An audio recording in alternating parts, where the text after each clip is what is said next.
Welcome to Makers International, a podcast of makers from around the world, talking with makers from around the world. Here's Jamie Page, Steve Twidell, Chris Cute, and now your host, Richard Morley. Hello.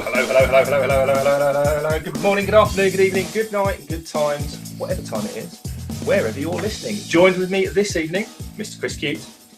Happy St. Patrick's Day. And Mr. Steve Twidell. Oh, diddly-day, no. Diddly-day. There we go, no change from normal. And despite his, I was going to say intergalactic, it's not quite intergalactic, it's more like Atlantic travels.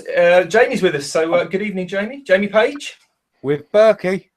With Berkey as well. There's probably like, I can just imagine there's all these people just off camera, out of view, and big raucous thing. But anyway, we're not here talking to you, Jamie, so just pipe it down a second, because tonight's special guest, very special guest this evening, and I've been looking forward to this one all week, particularly after last week's guest, is none other than Mr. Andi Heal. Andy, how you getting on, buddy? All good, thanks. You all right, guys? All right. There we go. We build it up, and he's like, all right, guys, how you doing? If you expected to take a bow there, Andy, yeah, thank you. We'll have to get Chris to put on like the after post production kind of cheers and claps that they have. I'll do that. No, I'll handle that. Never. The only thing that gets Andy excited is not turning up to see him on the show. Well, that's why there were so many people waiting. Yeah, he scared them all into being here. But we'll get on to the whole scary thing in a second, Andy, because as I'm sure you know, I'm just going to do the normal kind of shout outs and thank yous and all the rest of it. But just like last week, I'll be doing other things. So I'm actually going to do a few shout outs and thank yous to those people, or some of those people, should I say, who are appearing in the live chat at the moment. So if you're listening to this after the fact on your favourite fruit-based media player, you won't get a shout out possibly because you weren't in the live chat. So just very quickly, we have got Andy Pugh, Rubio Arts, Cat's out in the chat as well. I'm not quite sure what, she's only in the next room. Frankie CNC Woodworking Channel, Peter Miller, Tom Bennett Makes. Tom, I think that's a new name for me. David Woodbarber, there's nothing new about Dave. Tom Bennett, Mr. Jeffrey Smith, and let's pick another one. That one, the Beard 16. So a big welcome to all of you. If I didn't get a chance to say thank you, then you should have put more things in the chat and I'd have seen had more chance to see your name. But as always, this evening's podcast is brought to you in part by Yorkshire Grip, Woodturners Abrasive Paste, our good friend Chad over at Mancrafting, who's still giving away one of his awesome Mancrafting mugs, and Pam from Highland Boxes, who, if you don't know, you should know, makes awesome hybrid pen blanks and knife scales, and she'll actually do custom resin stuff as well if you ask her really nicely. So if you want to find out more about our sponsors, then head on over to our website, makersinternationalpodcast.com/sponsors, and Jamie puts all that kind of stuff up there and all the rest of it, don't you, Jamie? Yes, excellent. Chris, do we have any random list of questions from the week? We do, and today's question is very appropriate since it's St. Patrick's Day. We're being challenged with our knowledge, boys. So I happen to know the answer to this question, so I'll let you gentlemen embarrass yourselves in case you don't. The question is, what is the meaning of wearing green on St. Patrick's Day? Do you know? And obviously, there's only two of us here today that actually have worn green. So Steve, you and I probably might have a clue. The other three, I don't know. So I'll leave it up. Drink a lot of Guinness and that's how you feel afterwards? Oh God, no, Jamie, that's not the answer. Richard, do you know what the meaning is behind wearing green? I realise I'm going to sound like a heathen Englishman when I say this, but I've no idea, and I've never even thought about it. Is it something to do with the Irish flag? Well, that was what I was going to say. Presumably the same reason there's green on their flag, but apart from that, no idea. You are a disgrace. Andy, please save them and tell us you know. Absolutely no idea. You see? Why would I? I'm an Englishman. I'm an American. I'm with Rich. Why would I? Like, if you look at any, I even worked in bars and I don't know. Steve, You're sitting in Ireland, so please tell me that you have a clue. Yes, because it's a nice colour. Steve's not Irish either, so Seems Chris is the only one that knows how to use Google. Well, maybe I'm the only Irish man here. I don't know what your heredity is there, gentlemen, but are you serious? Please don't make me go into the whole flag, Chris, please. No, it has nothing to do with the freaking flag. Well, okay, I'm staying out this one then. All right. Oh. Some people thought it was because the Ireland is called the Green Isle, and that is not what it is. Originally, St. Patrick's Day. In case you don't know it, the original color that was associated with St. Patrick's Day was blue, and I think that had to do with the vestments that St. Patrick actually wore. But over the years, it was changed to green because St. Patrick also used the clover in Ireland to represent the Holy Trinity. And that is why the color green is traditionally worn for St. Patrick on St. Patrick's Day, is because of the color of the clover. You guys are a disgrace. You really are. Learn something new every day. Anyway, all right. So that's the answer to that question. Useful information. Well, I mean, if you're ever on Jeopardy, that may come in handy. If you're not, then frankly, Lucky I got my green spirit level. The real reason is because you can't buy any clothes that aren't green on St. Patrick's Day. Oh, you guys are a disgrace. Anyway, whatever. Don't worry, Chris. I will file that away into long-term memory retrieval for I don't know. Anyway, moving on. Andy, save us, Andy, please. Please save us. I said already, I've been looking forward to getting you on the show. I know we've been chatting on kind of I think we started chatting on, was it Instagram? Yeah, Instagram.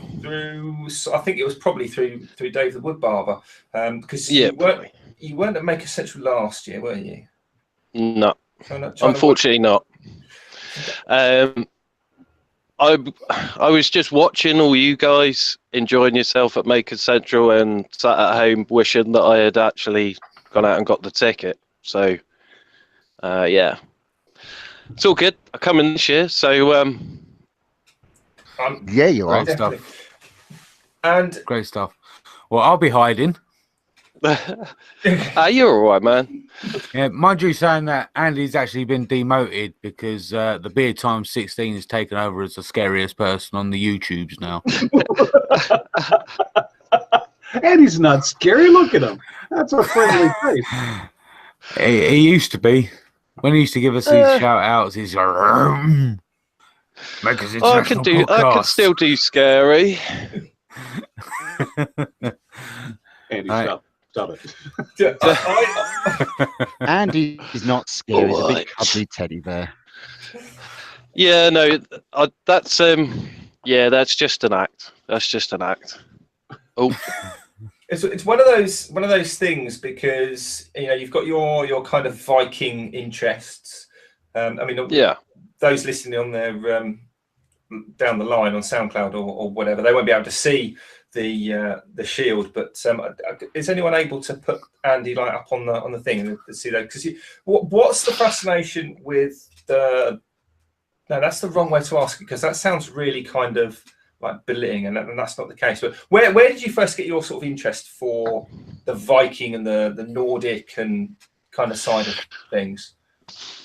I've always when I was at school and stuff like that, we used to do all the Celtic knots. That's one of the things that we were taught how to do, like because to draw at school. So like drawing a Celtic knot is very different, obviously, to like carving it, although it's a similar principle. But now I'm older, obviously that interest is still there. I like the complexity of the twists, and not just that, but I watched quite a lot of the Viking series that's been on telly and stuff like that, and the interest grew kind of from watching the historic nature of that.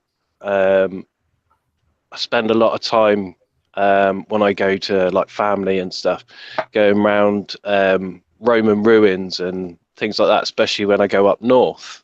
I thought you were going to say like raiding and like, pillaging monasteries and stuff. Like, sometimes, but like, I mean, that sort of stuff's it's kind of watch out, quite watch cool. out, you wretches! He's coming. Anyway, go ahead. But I mean, that sort of stuff's cool. I mean, the artwork that you can see and the visual display, certainly in, I don't know if you guys have ever seen the Vikings TV series that was on History. Yeah. Absolutely brilliant. The costumes, everything was absolutely fantastic. And I guess from there, along with the Roman stuff, I love Roman armor. I love the way they used to build their forts and all that kind of stuff. The Motte and Bailey forts, all that stuff really is up my street, if you like. I thoroughly enjoy walking round ruins, and down by us we've got it's called Badbury Rings. It's even older than that, and it's a proper old ringed fort, which is just, it's amazing to sort of walk around and sort of think of the history that's been there before. It's just quite cool. You say sort of down near you, because you're down in Dorset, aren't you, near Poole? Is that right? Down by Dorset, down by here. But They do talk funny down there. Well, that was what I was going to say, Steve, because Andy doesn't talk funny. Harry does, if you listen rightly. If you listen rightly, some things do slip out every now and then. I do hear it sometimes. I'm not from Dorset, see? You guys have more hang-ups than I will ever imagine when it comes to language. But Andy, I totally dig that whole the Viking, the Norse, and then even closer to when you get into the Celts. I mean, it's that whole era is really kind of very interesting. It's not only the products and the things that they made, but the lifestyle those people had. Very interesting. Absolutely. Yeah. Absolutely. My dream is to build my own house, which would be a stone round house. It's okay with the wife and everything, so you never know. That might be something that comes up on YouTube. Yeah, she's amazing. My wife's fantastic. No, she's freaking incredible. So you're kind of like a modern day Fred Flintstone.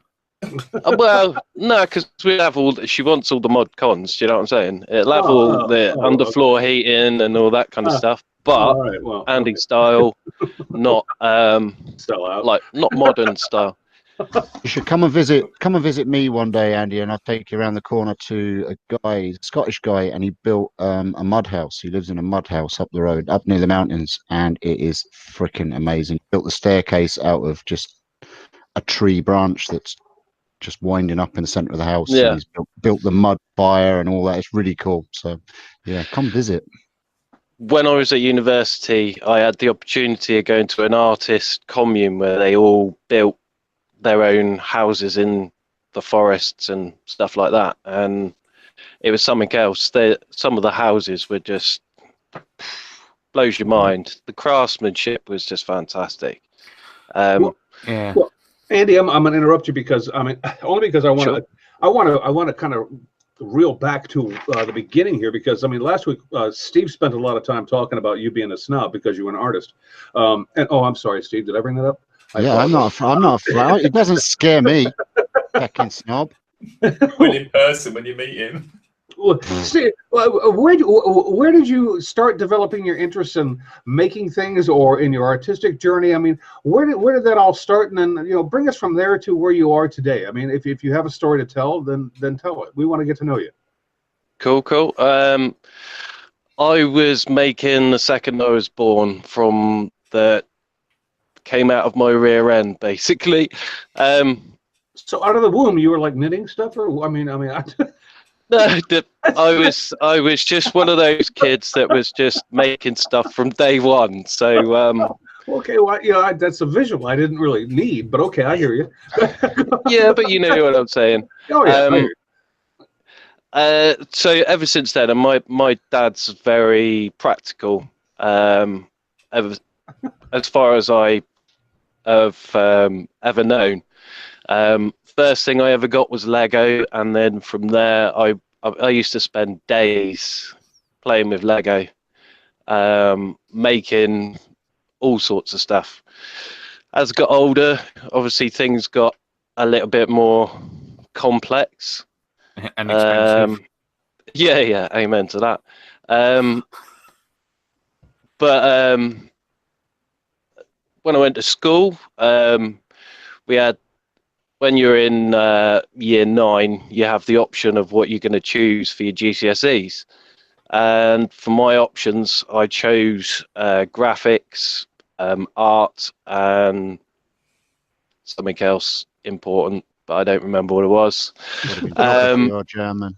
Oh yeah, geography. That was it. Should have gone for history, but there we go. Yeah. Failed at graphics, unfortunately. The project was fantastic. I designed a bike, actually built the bike, but I collected that many bike frames to make the bike that my old man actually disposed of them just before my handing in date for my exam. So I failed. Oh God! Thanks, Dad. Never mind. These things happen. But I did. I made up for it doing art. I did quite well at art, and obviously being in the art class, you're making from day one. I was always more of a sculptor or the practical joker. That sounds sort like of carried a on. story behind it. Yeah. Well, I just like to make people laugh. That's. I'm not particularly that interested in anything else, really. If I can make people laugh and make people happy, then my job's done. There you go. Well, that's an art within itself. I mean, sometimes, because it's not easy to make people laugh. Sometimes it's really not. Well, I mean, no, it really isn't. It isn't, especially when you're not feeling great yourself and stuff like that. But I mean, Jamie can do it just by looking at him. I mean, all you gotta do is look at him. Genius. It's genius. Jamie was born to make people laugh from the moment he came out of the womb. It was like, holy shit, that's funny. You know what, Chris? If shit were wit, you'd be a professor. Yeah, no kidding. Jamie's that good that he can make a laugh with a scroll saw. I can make that with a scroll saw. Yeah. So I mean, if you don't mind me asking, Andy, what are you doing? I mean, have you worked your passions into your everyday 9-to-5 working life, or are you doing one thing and then kind of just having something else as a side to keep the fire burning, or what are you doing? Well, I've had various career paths in my history, from catering to all sorts of stuff. At the moment, I'm doing property maintenance. It's not my favourite thing in the world, but needs must. I've got a little nipper on the way in 13 weeks' time, so needs must. Need to get a full-time job. Thank you very much, mate. Cheers. So yeah, it's kind of it's one of those things that I have to do, unfortunately. But the making stuff, that's my passion. That's what I would live for if I could possibly could. That's my dream. With the job you've got at the moment, I mean, I'm watching some of your Instagram stories. Sometimes it comes across like you're not necessarily enjoying that job to its full potential, shall we say. Do you find that having that job increases the amount of work that you want to do when you get home making stuff, or because you're kind of hands-on making stuff at work, it kind of stifles it a bit, or does it not affect it at all? Oh no, it gets right in the way. work is a need because I have to. But I would make it as soon as I get home. I'm straight into the workshop, and I'm here pretty much until bedtime. Right. So I mean, it's not a case of you have a bad day at work and you're on the tools. So you come home and you're like, oh, the last thing I want to do is pick up a load more tools, do some more stuff. But is it almost like a reason to get out and do like some proper making rather than some making for other people?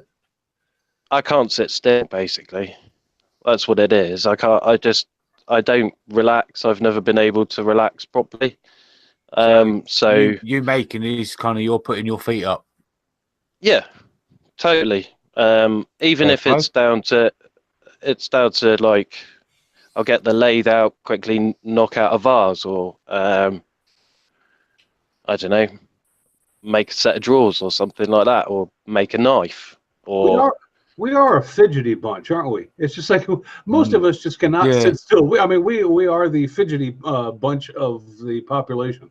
I totally understand that. I hate sitting around doing nothing and staring at the walls. I mean, some people can sit on their couch and watch the telly all day long, and it's like, no, my television might go on for an hour a day. It's like maybe, and so I can't do it. I just have a hard time sitting still. So I totally understand that. I don't. I've bought a PlayStation when we got married, and the only person that switches it on is the boy. I haven't switched it on for a year and a half. I'm not interested. We don't watch telly in our house. If we watch anything, it'd be on like Netflix or something like that. Not interested. I'm watching the news. It's just depressing. So.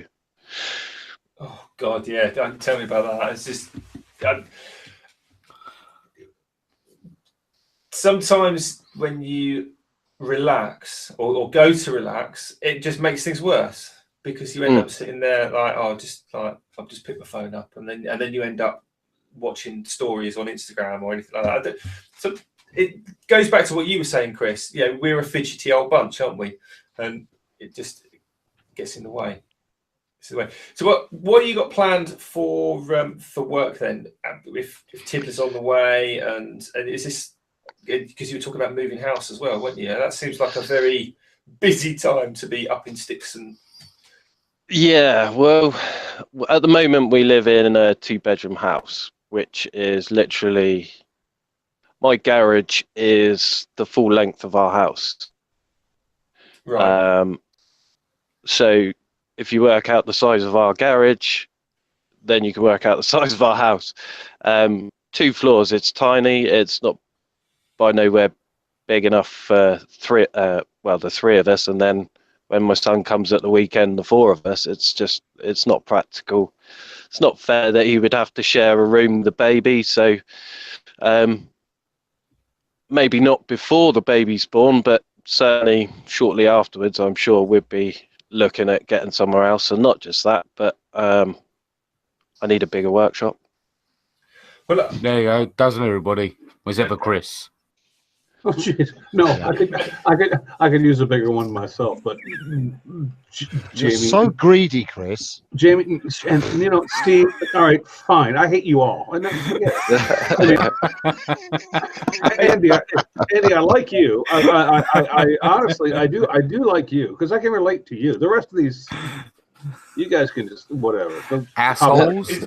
Hop on a camel, as far as I'm concerned. Is it really because you want a bigger workshop, Andy? Is it really because you need that extra bedroom with teenage son, baby on the way, stuff? Is it really that? Or is it just because you can't get the baby's cot in the house? So you need. I've actually managed it now.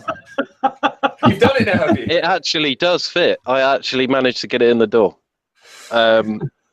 Just go very quickly. I think that some people might need an explanation. If you don't follow Andy on Instagram, then go and follow him on Instagram. But must have been about 4-6 weeks ago now, you started building a cot for your little one. Yep. And I was following what was going on with this cot and all the rest of it. I'll let you tell explain what it's all about. But you just went on one of your stories one day and went, I've just realised I don't think I can get it in the house because you built the car. You got. So do you want to just sort of explain that in a little bit more detail for those of us that don't know the full story? Okay, so basically, the cot is a Viking Longship Cot. Being I love my Viking stuff, and seeing as my wife is awesome, I was allowed to build a Viking longship, so I have.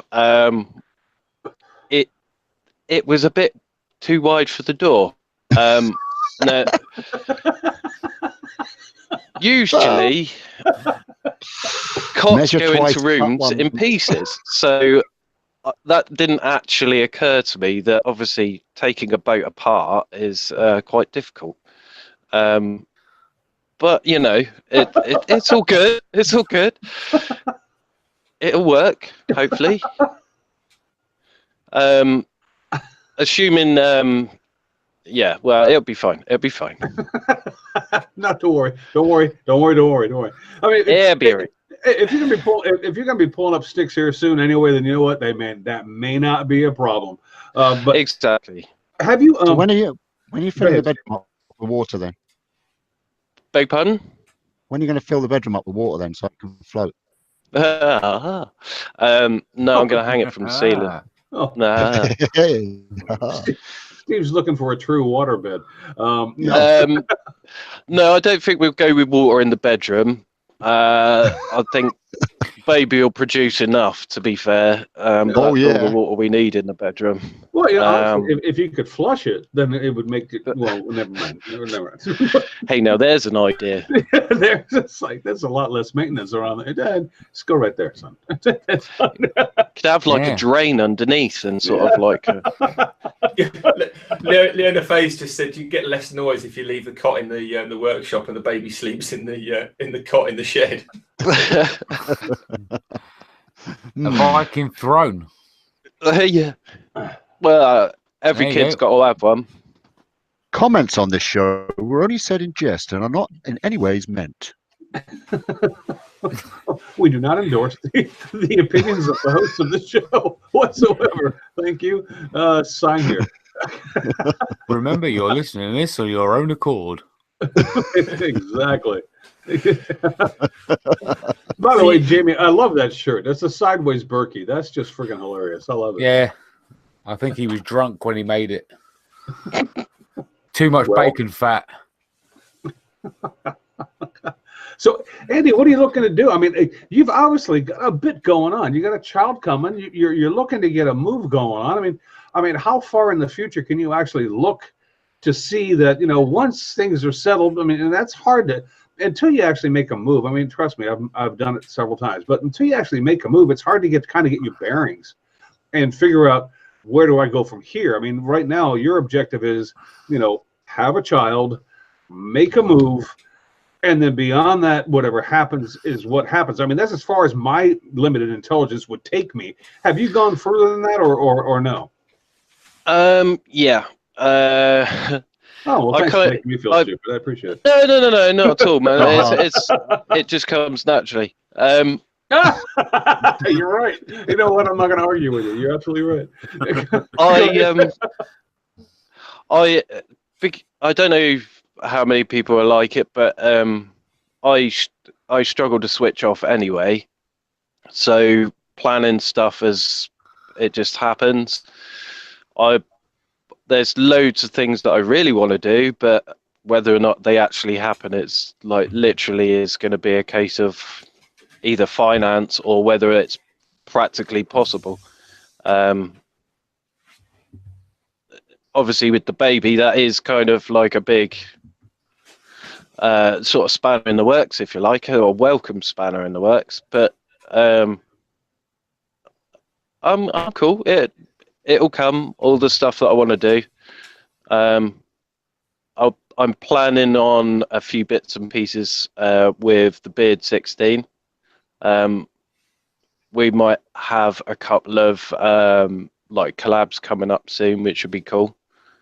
And a few other people as well. So in terms of making anyway, that you guys will see. Hopefully there'll be more bits and pieces. In terms of what I want to actually do is hopefully get some of my stuff sold. That'd be nice. Get something back from what I am putting in, the time, the effort. Well, hey, do you have like an Etsy store or something? I mean, if you have an area where you can go buy your stuff, then let us give you the platform now to promote where people can go to find some of your stuff. I mean, do you have an area where people can go? Yeah, I've got an Etsy store. I'm slowly stocking it up. I'm not the most organized person in the world, as you might have gathered. So it's kind of when I get round to actually achieving my goals, they'll get popped up on the Etsy store. But yeah, I have got an Etsy store, Bespoke, as with all of the stuff that I've got. You can access it, I think, through my website as well, ahbespoke.co.uk. So yeah, that's cool. Cool. With your making, and I mean your kind of background is in art, isn't it? And that's what you did your degree in. Art's a very broad. I mean, we basically briefly touched on this last week when we had Heidi on. But art's it's very subjective, as we already said. But it's also, it's kind of all encompassing, isn't it? Because musicians are artists, and painters are artists, and people that make Viking longships that they can't get in the house can be considered artists as well. I mean, a lot of people would consider the maker community members artists in their own right. But what kind of art did you do? Was it sort of the more traditional drawing and painting, or was it like, I mean, I know you said sculpting, but was that like marble sculpture? University was no. I didn't. That was too much effort. I don't think I did that. That's dark. I couldn't do that. Too much effort. No. Well, it really is, and that's like a skill unto itself. That's just like, it would take years to be able to do a Da Vinci, a David or something like that. Or, it'd be, for me as an art, I was taught classical art, so things like the Sistine Chapel and stuff like that. When we actually went and saw the Sistine Chapel, which is great, fantastic, lovely, very shiny, lots of gold, brilliant. I wasn't interested particularly. The form, I get it. I get that. But what I actually specialised when I was in university was what's called time-based studies. So it's not your sculpture, it's not painting, it's not any of like what you would class as normal art. It was more performance art, video art, because at the time that was a new medium that was being like, the internet was just starting to really kick off. So we were doing live streams back then of our shows. So on a weekly basis, we would do the guys would do a show. It would go live on the broadcast, like what you guys do every week, and we would get people viewing us all over the world, like showing our artwork. So yeah, back then I was kind of doing more. It was shocking. Honestly, I didn't really want to go to university, so I didn't really put that much effort in. I came out with a degree at the end of it, so I'm grateful for the education, but I really didn't want to go. I was the oldest of my siblings, and it was seen to be where I needed to go, so that's what happened. Okay, so with your degree under your belt, with fine arts degree and whatnot. We then kind of skip forward to the last couple of years. What was the impetus for you to? I mean, you've already said you've always been making stuff, in whatever form, with whatever medium. But what was the impetus to take your background, your education, your desire to make, and I guess in part your personality, to then jump onto the socials? Was there I like making stuff anyway, and I've got the sort of the video side from my art days under my belt. I could link those two together. Or was there like with the Etsy store, sort of which sort of direction was it that was the catalyst to get onto the internet? Or was it just, why not? Well, it kind of started with Facebook. When my wife and I got married, I made the arch that we walked through, carved roses into the top, and it was all decorated nice and all that, and made on the reception we had a sweet cart, so like the guests could go up and get a bag of sweets basically, and I made the cart. My old man made the wheels, like steam bended the actual cart wheel, and then we did the second one together, only because he wanted to do it. And that's kind of where it sort of went from there. And I had been suffering with depression. I do suffer with depression, anxiety, and it's sort of when I moved in to my wife's house, this house, when we got married, the opportunity to have a workshop was actually there. So it was like, oh, right, cool. So I can actually start making whatever I like. I had a lathe. I set up the lathe and watched various people, and thought, you know what, I'll give that a go. Gave it a go. Turns out turning an art, but it's not that complicated to learn, and certainly if you're that way inclined anyway. And then just making random things for my son, like we'd spend a lot of time in the workshop making bits and pieces, like his toy axes and forts and things like that.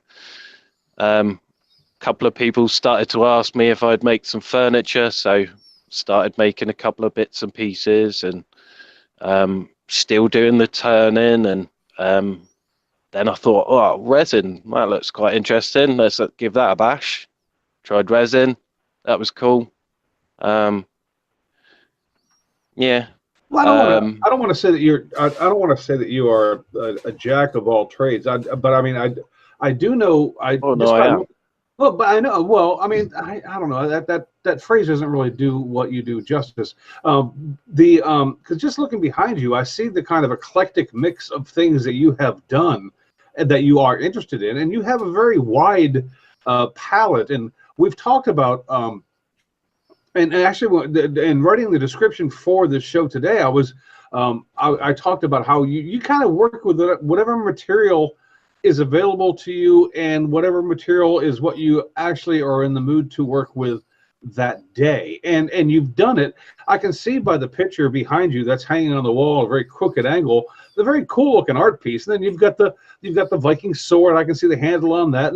But you've got all sorts of varied interests that you actually pursue. Chris, that's actually that was actually a good segue there, Chris, when you mentioned material. Boxers or briefs?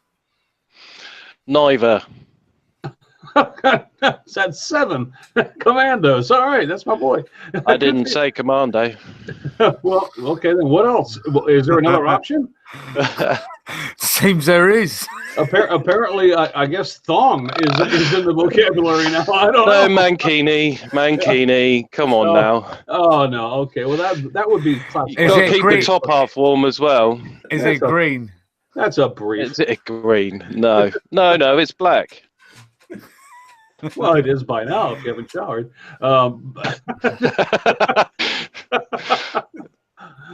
But I mean, what does your interest kind of just wane whatever mood you're in, or do you sit out there and go, right, I'm going to do some wood turning today, or I'm going to get geared up and do some flat work today, or I'm going to do some some sort of artwork today. I mean, do you just follow your inspiration as to where you want to go, or do you have a certain purpose to what you're trying to do? Is I guess what I'm trying to ask you.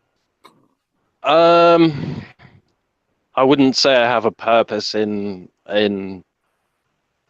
much, but or just in general, really. But yeah, whatever comes to my head. I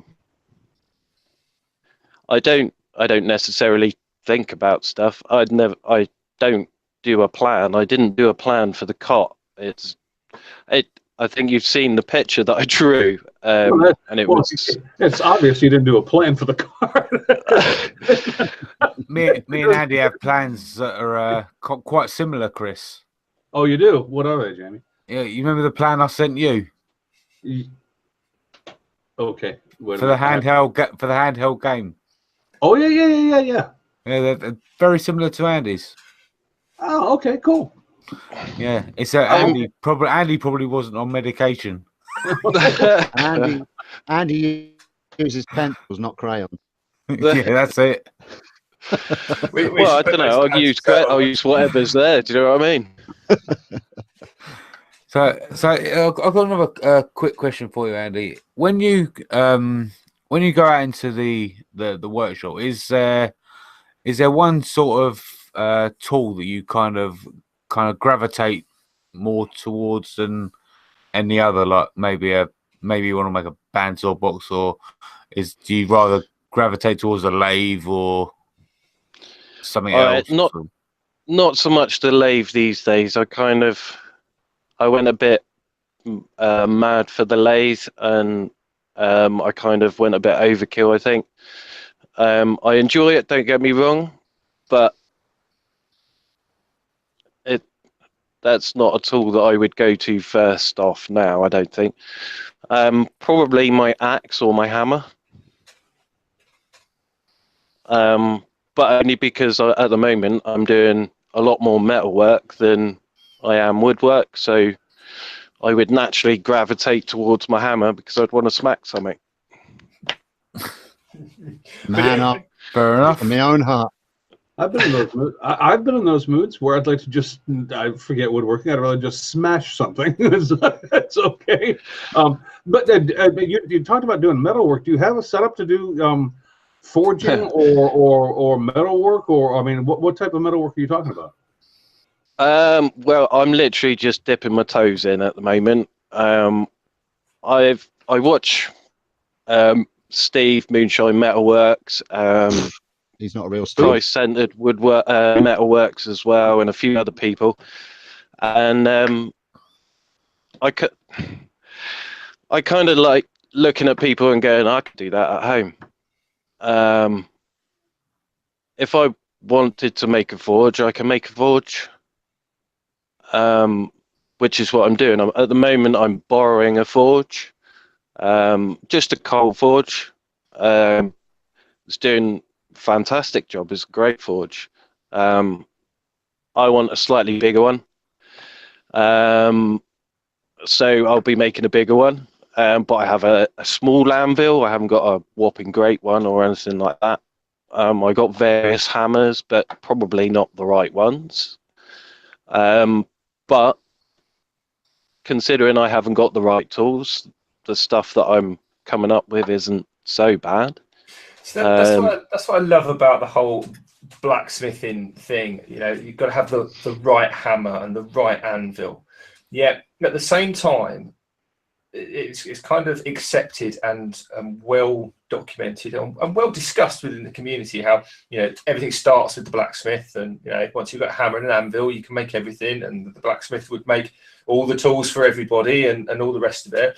It was like, who made the first anvil? You know, it's like not the anvil that we all recognise, the nice kind of London pattern, square end, horn on one end. I mean, like a big hard thing that you put a bit of metal on to hit against, and the same with the hammer. It's like as long as it's hard and it's got a handle, and you can put the hot bit on something else that's hard that you can hit it with.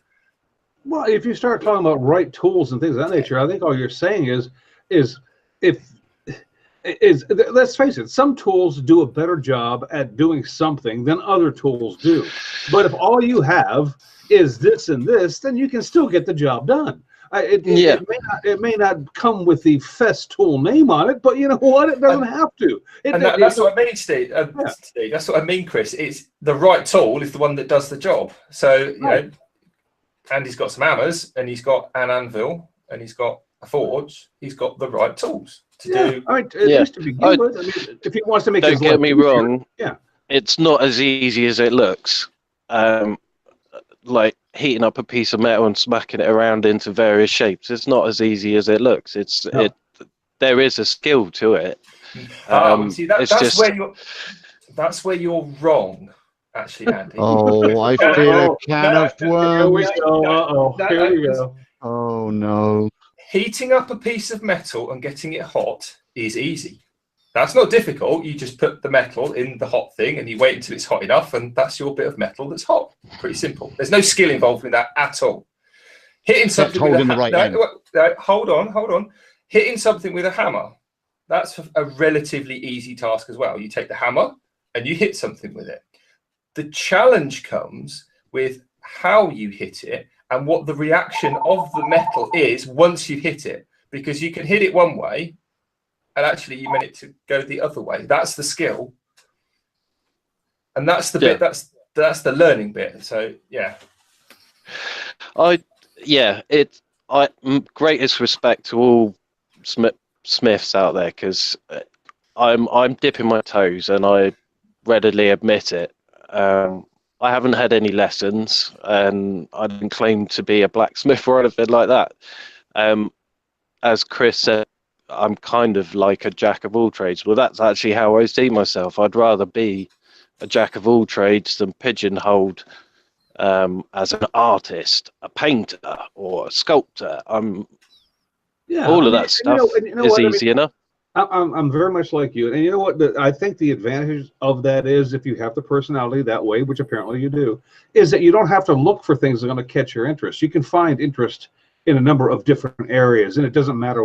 You're not pigeonholed into wood, metal. So you're not a single thing. You're able to walk out there and go, what do I want to do today? And you might look at a branch and go, I want to play with that. Or you might look at a bit of steel and go, you know what, I want to play with that today. And you have the ability to be more than a single thing, I guess. Is what I was. Yeah. And that is one of the differences between an artist and a maker. Because makers tend to be a wide variety of different genres to get to the point that they want to get to. You need to know different skills to make one particular thing you want to make. Whereas an artist follows one line of art and perfects that art and makes the best piece they possibly can with their craft that they've developed while doing that art. The difference between a maker and an artist. And then obviously you get the crossover of artist maker, but they're still well-rounded in a lot of different crafts. And if I can just put my 2 cents in as far as that goes, Steve, it's like that doesn't make one better than the other. It just makes one. If you're able to, if you can sit down and paint a painting that may take 6 months to do, and you are entirely happy doing that, then that is fine. There's nothing wrong with that. I think it's just that it's a different approach to the different crafts. So if you want to get into, like Steve, you do wood turning, Jamie, you do scroll sawing. If you want to get into a single craft and you want to become the best at it, and that's going to be what makes you happy, then that doesn't diminish your value. If anything, it makes you a master in that craft. I totally get that. But for us that are just kind of looking to make and get by and have fun and do what we want to do when we want to do it, it's much more fun being a jack of all trades as opposed to being a master of one. Yeah, I mean, you just said, Steve, and yes, I do wood. A maker is whatever they are doing that said particular day. Yes. You know, you're a 3D printer, or you're an engraver, or you're a wood turner, or you're a carver. You know, I'm trained and qualified in sheet metal work. I've never done that on my videos or shown it, but I can actually do sheet metal work. I'm trained in doing the joints, lead welding, copper welding, zinc work. You know, but I've not done it for a number of years. But if a particular project came up today, I can jump back and do that. And that's the thing about a maker. They're not afraid to jump in and learn something fast, maybe not absolutely perfect or the way that you should particularly do it, but they'll learn it enough to get that said job done on that particular day. And that's where a maker comes in. Yeah. And Steve and Jamie, I didn't mean to pigeonhole you into that. I was just trying to use that as an example. If you guys were okay. Well, obviously Jamie does everything on his scroll saw, but you know. Even wood turning. Jamie, no, but here's the for Jamie. Jamie can go, I could do that in a scroll saw, but today I'm going to use the proper tool. It's like, he goes about and he does it that way, which is fantastic. Andy, man, we are running down on time, but it has been I've never met you before, so it's been fantastic for me to meet you. So thanks for coming on with us today. Likewise. You need to join Instagram, Chris, so you can watch Andy's stories. They're funny. They're awesome. Enough, that is. Some in the 2020s that may happen, but before we get to Jamie and his novel, Andy, is there anybody you want to give some love to today and just say, guys, if you're not aware of this person, go check him out because he's either just getting started or he's just cool and you really enjoy watching him? I mean, who do you have for us today? Tom Bennett makes. Sorry, beg pardon. He's the Beard 16's boy. He's just started his channel, and he's awesome. Check him out. He's only done one upload, but there'll be more coming, and probably with my boy too. So, yeah. Awesome. So check him out. It's Tom Bennett, Bennett makes. Tom Bennett makes. That's correct. Awesome. You know what? I'll go check him out. Awesome. Thanks, Andy. Appreciate it. No worries, man. Jamie, do you have a novel today, or are you abstaining? I actually do have a Jamie's page. Sorry, my throat's gone a bit croaky. I've been choking on sawdust all day today. Oh God! Right. So obviously, I just want to obviously mention Make Essential coming up in May, as always. You've got the stickers, £20 discount off checkout over at the podcast website, makersinternationalpodcast.com. And what else I've got for Jamie's page? As you can see, if you're over on YouTube's, I am in the man crafting shop at the moment.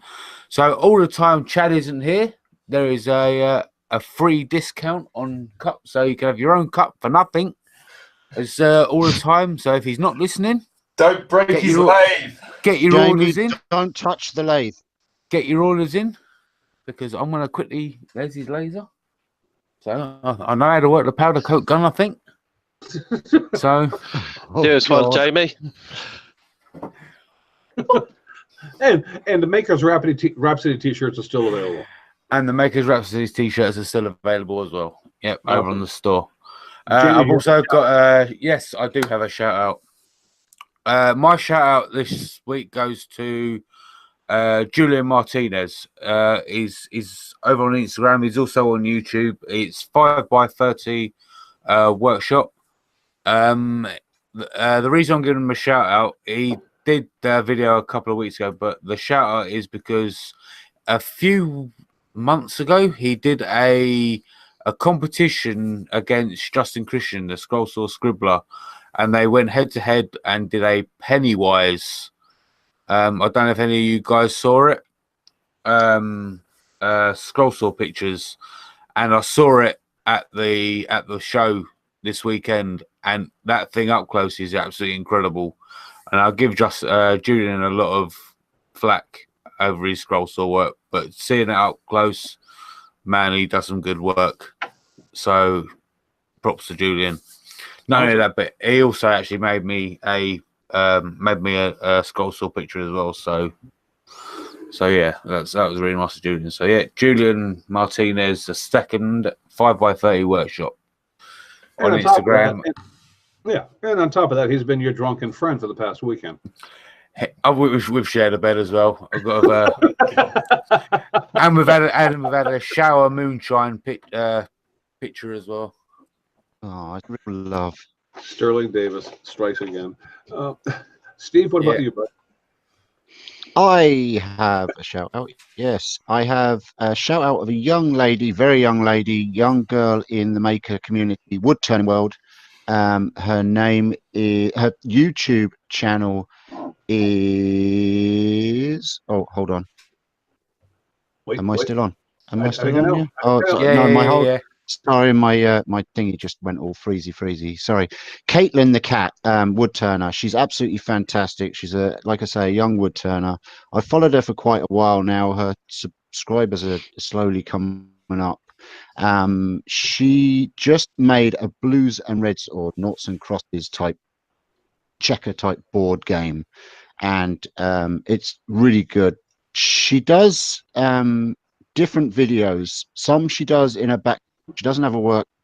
She works like under a canopy at the back of her house. But she goes, when she wants to do bigger projects, she actually goes to her local wood turning club and she shoots videos there of her learning new projects and things in the wood turning club. And she videos them and talks about it and does voiceovers and that. It's really cool. She's a very good wood turner. She's got a massive future ahead of her in the wood turning world, I think. And yeah, head over and give Caitlin the cat some love. Awesome. Richard, I know you've been busy this week, so do you have anything? Or I'm always busy, aren't I, Kat? In fact, Kat and I have been both very busy this weekend, this whole week, for the past week, haven't we, Kat? That's but my shout out this week is Chris Fisher, the blind wood turner. If you don't know who Chris is, shame on you. There are some very talented wood turners on this planet. I won't dispute that, but he's blind, so that just trumps that, in my opinion. So go and send him some love. Go and watch some of his videos and just literally see how amazing he is. He's a top bloke. Go and say hello to him at Make Essential and go and watch him on the stand, because I think he's doing another demo this year on Make Essential. And if he's not, he damn well should be, in my opinion. And I think he needs more time on the stage, because just for 1 second, close your eyes and now imagine you standing at a lathe with a big spinny bit of wood and a sharp metal spike, and just try and add that up in your own head. I'll say no more about it. Chris Fisher, blind wood turner, top bloke. Seeing Chris turn live in front of your eyes is nothing but extraordinary. Yep. It's absolutely incredible to watch. he actually did that thing where sighted people who could see, he put blindfolds over them and said, "You try." It's like, oh no, no. I mean, yeah, he deserves some love for that. I agree, Richard. Also, he's got an awesome dog. His dog rules. Bamba. Yeah. He's a geezer. Yeah. So he's also got a really awesome wife who is his rock. Yeah, she's absolutely brilliant, fantastic lady, and she needs some love too. Nicola. I've never actually spoken to Nicola. She was there, I think, at Make Essential, but I'll be perfectly honest. After I'd spoken to Chris for a few minutes, then Kat came in and started doing the whole fangirl thing, and I've just had a little chat with Bamba, and I was quite happy for the next 10 minutes. So yeah, right. I'm looking forward to seeing Bamba at Make Essential. Well, I've got I guess the Chris's Corner version of today, which this is never going to be a Jamie's Chris's Corner. we need to get somebody who's any good at audio editing. We could do jingle for that. If you want to email it to me, it's Richard. Chris's Corner. I normally only have one shout out, but this week I have 3. And I just got to take the time to say thank you to. Come on, you guys love this because I know you saw it. Jamie, I don't know if you saw it or not. I'm going for sleep. Leona Faye Woodworking for her for that little jib jab thing that she did for St. Patrick's Day today on Facebook that combined the 4 of us along with her was absolutely hilarious. And Jamie, if you haven't seen it, I haven't seen it yet. No, go look on Facebook. It's a St. Patrick's Day thing that features the 4 of us. Not you, Andy. I'm sorry, but the 4 of us along with her. And you need to go look at it anyway. All right. She tagged you in that post, so Leona, thank you for that. Yeah, I'll have a look. And I was the best dancer, obviously. And I need to click on myself for this last one because I got to tell you, if Jake Thompson, if he didn't just prove that whining and moaning on about something doesn't work, then apparently I've proven that it does. Because do you guys remember that a while back we had that big giveaway where we had like the Yorkshire Grit, we had the Pam from Highland Boxes pen blanks, and then we had the Alex 2 Kuhl marking knife and all kinds of stuff. And I was bemoaning the fact that Jake had won the marking knife, and I really wanted it. Jake sent it to me. So Jake, I was so annoyed that Jake. You who was it that won? Bitch. This life is not fair, Tony. It's not fair. I am telling you, this is a sexy marking knife. And Jake, you know what? I think I must be the only maker in the whole community that hasn't got a Durista ice pick. I love them ice picks, and I haven't got one. I always wanted. Don't worry, Steve. You can have this one. I just found it. Thanks, JP. Stick it in your bag, will you? Stick it in your pocket, JP. Stick it in your pocket now. Anyway, Jake wrote me a note. He says, because he saw the show, and I was like pissed at him, moaning about how I wanted it. And he says, I was going to send this to you the day after I received it, but watching you continue freaking moaning about it was much better. So I figured I'd make you wait. So there you go. Northside Custom Creations, Jake Thompson. Thank you. Yeah, whatever.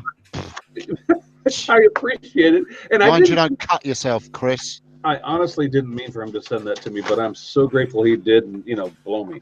All right. My shout out this week, and I wasn't I feel apprehensive about doing it right now because I was going to do this shout out because I didn't think he was going to be here. But he is, and his perfect friggin' attendance is still good. I got to give it to him. Jamie, that video you did on Bobby Duke and that portrait you made for him that you gave to him in Atlanta, brother, that may have been one of the best videos of yours I've seen. That was fantastic. It was an awesome project. So if you haven't seen Jamie's video on making that portrait for Bobby Duke, go watch it because it's definitely worth seeing. And my friend, my hat's off to you. Portraits. It was entertaining, it was fun, and it was good, and it was a damn scroll saw video, and I actually enjoyed it, which shocked the hell out of me. So good job, man. Do you want to know one of the funniest things about that? Right, Julian Martinez was recording the ending of where Bobby was unraveling it. There's more trolls on that comment section for Julian than there is for me. Oh, good. Well, so good. And so it should be. Yes. Yeah. Well, thank you, Chris. I appreciate it. No, Jamie, well deserved, my friend. Well deserved.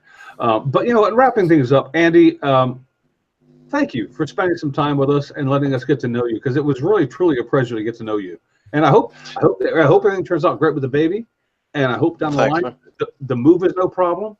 And I hope you get back into doing what you want to do real soon. If you're not going to continue doing it in the intermediate time for that. So love you, man. I mean it. Appreciate that. Thanks, guys. Thanks for having me on. Well, thanks for coming on, Andy. Just exactly what Chris just said. And anybody else out there listening, whether it's tonight or in the future or any time in the future, get yourself on the Instagram. This is mostly for Chris, admittedly, but seriously, get yourself on the Instagrams at Bespoke and just watch Andy's stories, because they're brilliant. They're entertaining. They're funny. They are interesting. They are, it's kind of part of my daily routine. It's part of my bedtime routine. Without making that sound weird. Well, it does. I watch it. Richard's part of my bedtime routine as well. Let's not go there. We might have to have a chat at Makers Central, Jamie. No, you stay away from me. No, mate, I think we're going to have a serious chat, Sunshine.